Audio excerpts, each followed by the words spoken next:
दुनिया का सबसे शानदार जहाज, जिसे कभी न डूबने वाला कहा गया, वो अपनी पहली ही यात्रा में बर्फीले पानी में हमेशा के लिए सो गया। क्या ये वाकई एक हादसा था या पहले से रची गई एक साजिश थी? साल 1912, दुनिया के इतिहास का वो सबसे बड़ा सफर, जो बस एक यात्रा नहीं बल्कि एक सपना था। 1500 से ज्यादा लोगों की कहानी जो एक ही रात में समंदर की गहराइयों में दफन हो गई। लेकिन क्या यह सिर्फ एक हादसा था या इसके पीछे एक ऐसी साजिश थी जो 112 साल बाद भी हमें परेशान करती है? टाइटैनिक, जिसका नाम ही शक्ति और शान का प्रतीक था, इसे व्हाइट स्टार लाइन कंपनी ने बनाया था। ये उस समय का सबसे बड़ा और सबसे लग्जरी जहाज था। इसके अंदर स्विमिंग पूल से लेकर जिम और स्क्वैश कोर्ट तक सब कुछ था। इसे अनसिंकेबल यानी अडोबने योग्य कहा गया था। लोगों का मानना था कि कोई भी शक्ति इसे नहीं डुबा सकती। Titanic, white star line company का गर्व, उस समय का सबसे बड़ा और सबसे शानदार जहाज। अंदर स्विमिंग पूल, स्क्वैश कोर्ट, आलीशान डाइनिंग हॉल, लग्जरी केबिन, मानो तैरता हुआ महल। लोग कहते थे इसे भगवान भी नहीं डुबा सकता। लेकिन इस सफर में एक अजीब बात थी। इस जहाज पर कई बड़े बड़े बिजनेस टाइकून और अमीर लोग सफर कर रहे थे। उनमें से एक थे JP मॉर्गन, जो इस जहाज के मालिक भी थे।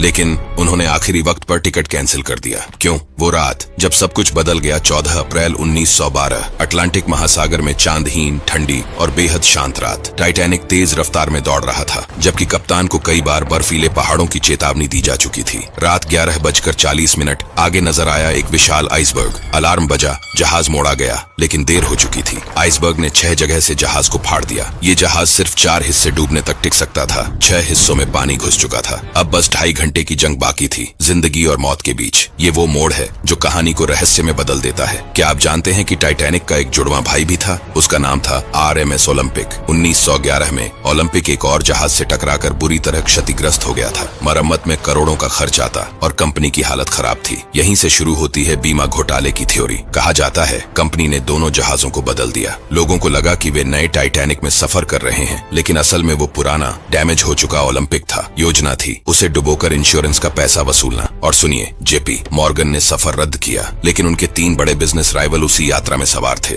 तीनों उसी रात मर गए। टक्कर के बाद जहाज में अफरा तफरी मच गई। लाइफ बोट कम थी और कई आधी खाली रवाना हो गई। पहले अमीर यात्रियों को बचाया गया, जबकि सैकड़ों गरीब प्रवासी निचले डेक में फंसे रहे। दरवाजे बंद कर दिए गए। जहाज का म्यूजिक बैंड आखिरी सांस तक बजता रहा, ताकि लोग घबराए नहीं। कप्तान स्मिथ ने भी जहाज के साथ डूबना चुना। राहत जहाज RMS कारपैथिया ने सिर्फ 705 लोगों को बचाया। बाकी 1500 से ज्यादा लोग ठंडे पानी में जमकर मर गए। 1985 में टाइटैनिक का मलबा मिला, 73 साल बाद। लेकिन मलबा मिलने के बाद सवाल और बढ़ गए। इतने सारे आइसबर्ग वार्निंग क्यों नजरअंदाज हुई? क्या सच में टाइटैनिक की जगह ओलंपिक था? इतने बड़े जहाज में लाइफ बोट कम क्यों थी? और क्यों इतने ताकतवर लोग सफर से अचानक पीछे हट गए? कुछ गोताखोर दावा करते हैं जहाज के कुछ हिस्से गायब हैं, शायद सबूत छुपाने के लिए। कुछ कहते हैं पानी के अंदर गलियारे और हॉल अब भी वैसे ही हैं, जैसे 1912 में थे। टाइटैनिक सिर्फ एक जहाज नहीं था, ये इंसानी घमंड और लालच का प्रतीक था। ये हमें याद दिलाता है, चाहे तकनीक कितनी भी आगे बढ़ जाए, प्रकृति हमेशा इंसान से बड़ी है। आज टाइटैनिक 12,000 फीट गहरे पानी में सो रहा है, लेकिन उसके साथ सो रहे हैं हजारों सपने,